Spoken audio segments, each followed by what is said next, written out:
All right, and actually, let's listen to President Trump just moments ago at the White House. 5 years ago, it's a disgrace.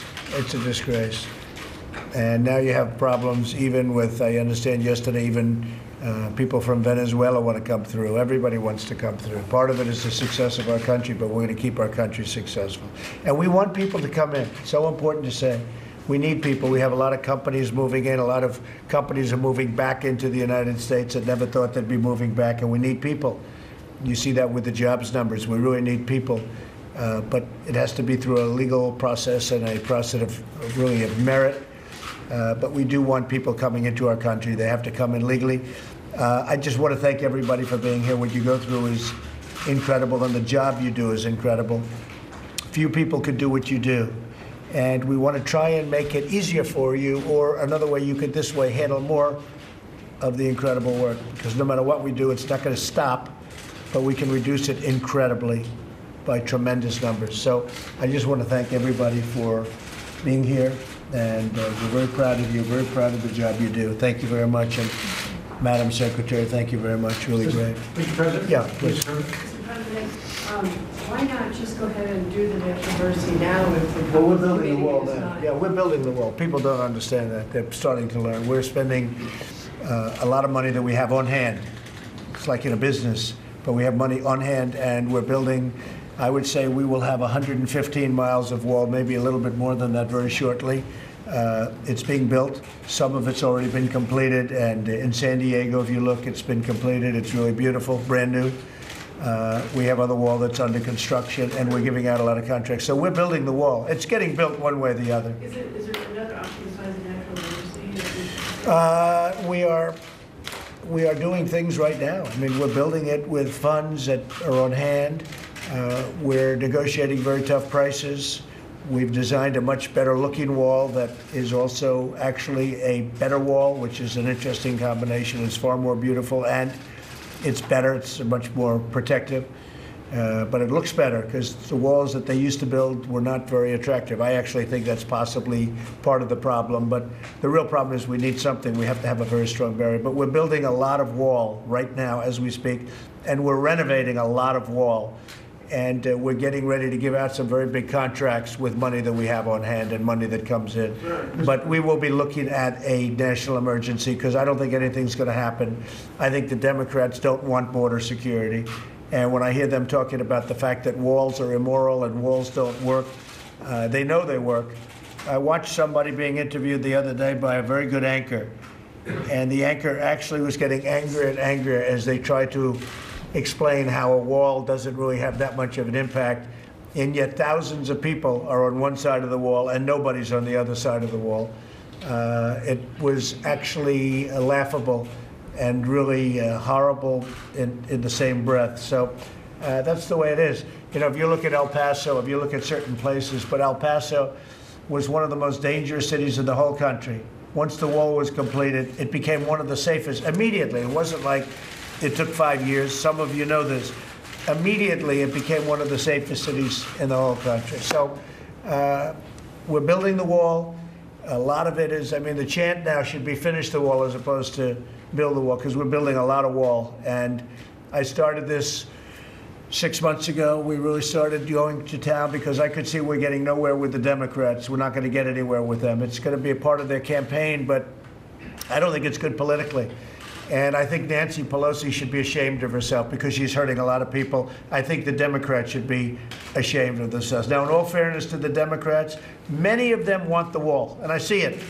They're just dying to say what they want to say, but they can't say it as well as they would be able to if they were allowed to do it. Yes? Mr. President, so are you saying now you believe that on February the 15th, the only option you will have left is either close down the government or declare an emergency because you don't have any faith that this committee will come up with an answer? And if you do declare an emergency, are you concerned that you will almost be immediately be enjoined by some court in the Ninth Circuit Court of Appeals District? Well, we have very, very strong legal standing.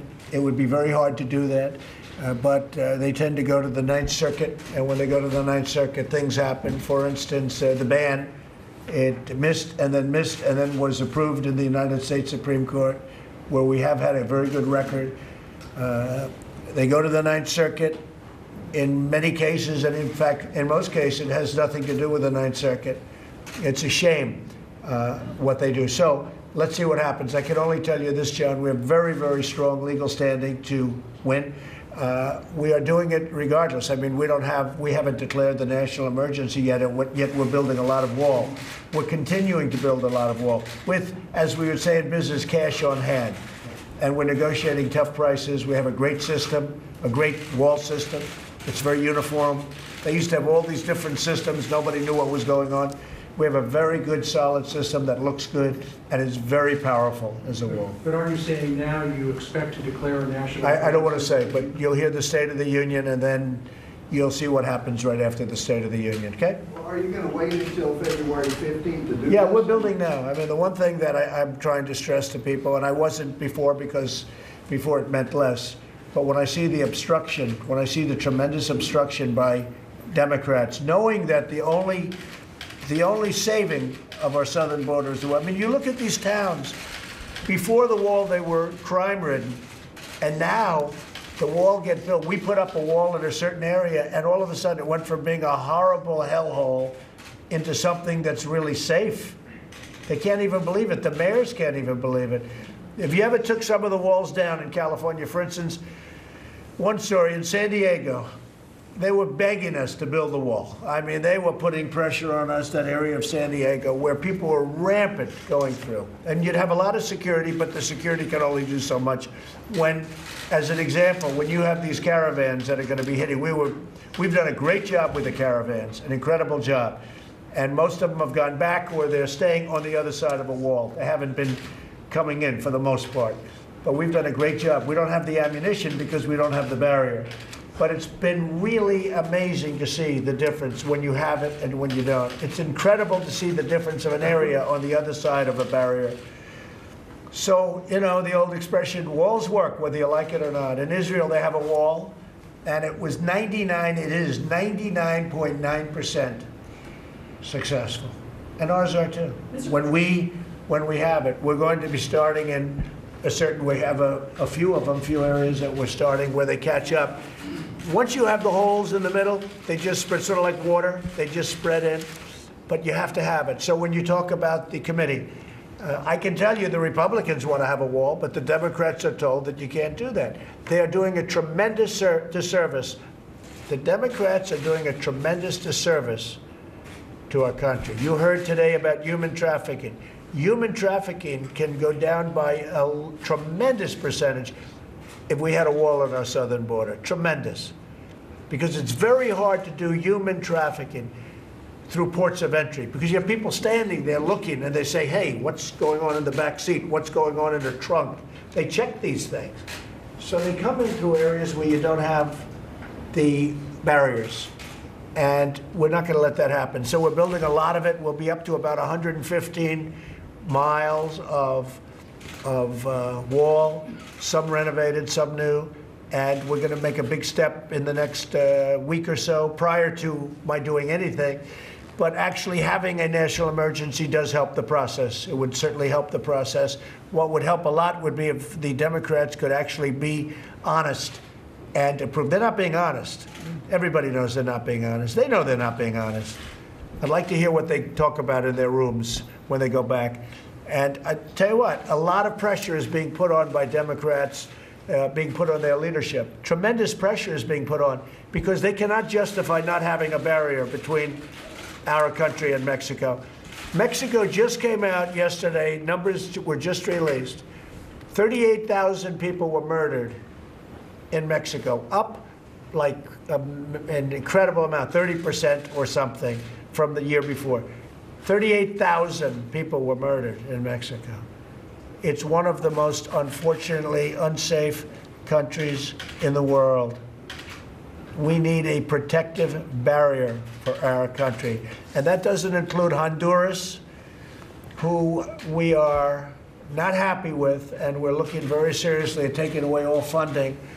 And same thing for Guatemala, and the same thing for El Salvador. It's a disgrace what's going on in those countries. For years and years, the United States has paid them hundreds of millions of dollars. and they do nothing for us. When a caravan starts in the middle of Honduras, obviously they're allowing it to start. And they want it to start because they want to not have certain people in their country. So what do? They put them in the caravan. And we've had tremendous numbers of criminals that we've caught in the caravans before they get here. So the committee is, I know the Republicans want to do something, and I'm not saying it because I'm a Republican. I'm saying the Democrats are instructed, don't do a wall. And they're only doing that. You hear about human trafficking, drugs, gangs, crime. They're only doing it for one very simple reason. It's one simple reason. Couldn't be simpler. Because they think it's good politics for 2020. Because they say, maybe we can beat Trump. Because this is a big issue. Now, I've done a lot of other issues. I've done military, where our military is in great shape now. It's strong and ready. It was totally depleted when I got here. Regulation cuts, tax cuts. I mean, we've done more than any other president has ever done in the first 2 years of his presidency. But the wall is a big factor, and they want to use the wall for politics. So it's not going to work because we're building the wall, and it's under construction. Yes, Mr. President, have you privately decided whether or not you will declare a national emergency? And just to clarify, have I privately, you Yeah, know, what's in my mind? What's in your Well, mind? certainly thinking about it. You're thinking ahead. I think there's a good chance that we'll have to do that, but we will, at the same time, be building, regardless, we're building wall, and we're building a lot of wall, but I could do it a lot faster the other way. Are you saying that we should be prepared for you to announce at the State of the Union what you are going to? Well, I'm saying listen closely to the State of the Union. I think you'll find it very exciting. Can I get a Venezuela question real quick? Yeah. Are you willing to commit U.S. military, if necessary, to force Maduro? No, I don't want to say that, but it's always an option. Everything's an option. I take no options off the table. Okay? Thank you. Mr. President, are you thinking of adding on a meeting with Xi Jinping on the back end or the front end? Yeah, Or meeting with I'm thinking about it. How close? I mean, some of you were there yesterday. We had an incredible meeting yesterday with the Vice Premier of China, a very powerful man, highly respected, very strong, very respected also by the President, President Xi. And we had an amazing meeting on trade, mostly on trade, actually also on fentanyl. China's agreed to criminalize fentanyl. That's going to have a huge impact on fentanyl coming into the country. But there is a possibility we'll meet somewhere, whether it's there. I'm over in a certain location. I'll be over in a certain location there, as you know. So you might do it too. That'll be announced officially probably next week. So you might do it too. it could happen. It It could sounds happen. like Da Nang for that summit, sir. Is that a good guess? Gee, Da Nang. Who does Da Nang remind me of, huh? Certain senator. It's a certain senator that said he was a war hero when he wasn't. He never saw Da Nang. Have you found the money to build the wall in case you do have to? Well, we have a lot of money, and that's why we're building it. I mean, we have a lot of money. Don't forget, we had $1.6 billion approved. Then we had another $1.6 billion approved. Now, in theory, we have $1.3 billion approved. But we're renovating a lot of walls that were basically dilapidated. In some cases, it's called a renovation, but it's really much more. It's wall that is in such bad shape that we take it down and we build new wall in certain very important areas. But we're doing a combination of renovation and new wall. But we're doing a lot of it. But Mr. President, do you need an appropriation from Congress or a national emergency to build all the wall you think is necessary? We're already appropriated. We have a lot of appropriation. It's already been done. And certain other things we'll be doing that we haven't done yet. And one of the things we're considering, obviously, is a national emergency. And it is. It's an invasion of our country of not only people, not only gangs and criminals and human traffickers. It's an invasion of drugs into our country. It's an invasion like you've never seen before. You talk about heroin. 90% of the heroin coming into our country comes in through the southern border. We can stop so much of that. And I'll tell you this. If we build a proper barrier with all of the technology, which only really works with the barrier, but if we build a proper barrier with great technology too, we will see crime throughout the United States go down in percentages that we've never seen before. It'll be an amazing thing because so much of it comes through the southern border. Mr. President, can you tell us some of the themes that are important to you in your State of the Union speech? I think most of the themes you would know. It's economic development, it's success. I mean, no country has had the success that we've had over the last 2 years. And I will say this, if the other party got into office, instead of being up and having these phenomenal 304,000 jobs added, and we had so many great months, and it's been a little bit tricky because I'm in the middle of some very big trade deals, which is disruptive before you make it. But after you make it, those deals are much better than they were before. I don't even mean much better. I mean better like nobody's ever seen before. That includes a deal, if we make the deal with China, you're talking about, it'll be a different world for us. We lost $500 billion a year with China for many years. 500 billion, not million, 500 billion. We're not going to do that anymore. And our relationship with China is extraordinary. My relationship with President Xi is better, I guarantee, than any relationship of a president and a president. There's not even close. But it can't go on this way. We can't allow this to happen. And if you notice yesterday, and I think it was a big story, or it should have been, but China, as a sign of goodwill, has agreed to purchase a tremendous, massive amount of soybeans and other agricultural product. Our farmers this morning are very happy. I spoke to Sonny Perdue, Secretary of Agriculture. He called me this morning. Our farmers are extremely happy. Mr. President, in Texas, where you want to build about 168 miles of wall, you can't build the wall right on the border. You've got to build it off the floodplain. Right. So you may slow down human traffickers, you may slow down drug runners, you may slow down people who don't want to get caught. But for all these tens of thousands of Central American migrants who just want to touch foot on U.S. soil and wait for the Border Patrol to pick them up, how does building a new wall solve that problem? Well, we're going to solve the problem, and we're also working on different things because there's so many loopholes. You're right. Touch the land, all of a sudden it's a catch and release deal. They go into the country, and in some cases, if they're criminals, they're released into our country. It's a ridiculous thing. It's a loophole.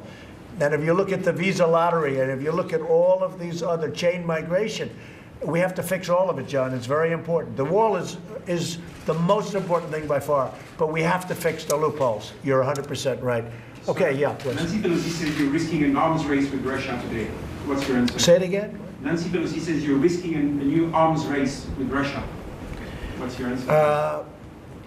Honestly, I don't think she has a clue. I really don't. I don't think Nancy has a clue. And I see that when she says walls are immoral. She doesn't have, she doesn't know. And I wish she did, because she's hurting this country so badly. It's all rhetorical, not delivered well, but it's all rhetorical.